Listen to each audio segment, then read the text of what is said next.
Hello, friends. Welcome back to the grand halls of debate, disagreement, and powdered wigs with a purpose. The year is 1775, and the Second Continental Congress has reconvened in Philadelphia. If you're imagining a calm boardroom meeting, think again. This was less orderly discussion and more revolution with refreshments. 13 colonies, 13 personalities. You had John Adams, always fired up like a tea kettle left on the flame. Benjamin Franklin, calm and clever, probably doodling bifocals in the margins.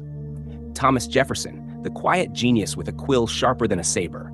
And of course, the delegates from places like South Carolina and Georgia who were still warming up to this whole breakup with Britain idea. The problem was clear. There was already a war happening.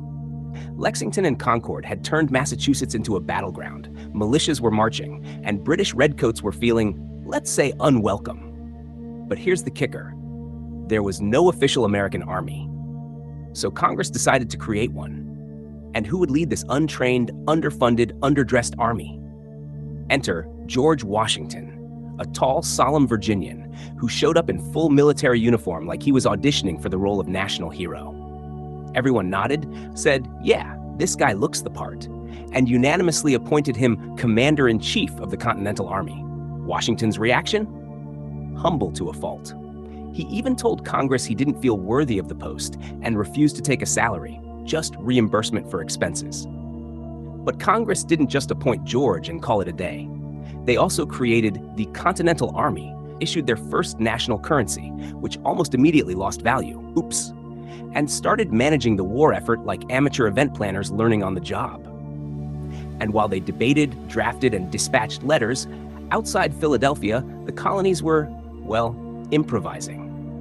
Militias slept in barns, armed themselves with anything that fired, and tried to turn farmer brawls into battlefield tactics.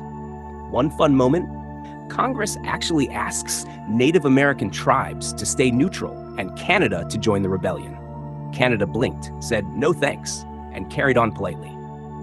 Meanwhile, Washington took command of the troops around Boston.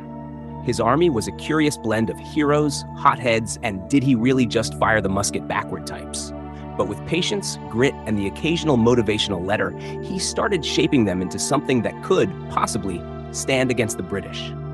And as Congress coordinated more military decisions, another idea was brewing. No more half measures, no more olive branches, something radical, something bold. Independence. It was no longer just whispered in taverns, it was shouted in town halls, written in newspapers, and sung in the streets. The people wanted clarity, the people wanted freedom. The people wanted a declaration. So dear friends, next time we turn to a moment that would echo through the ages.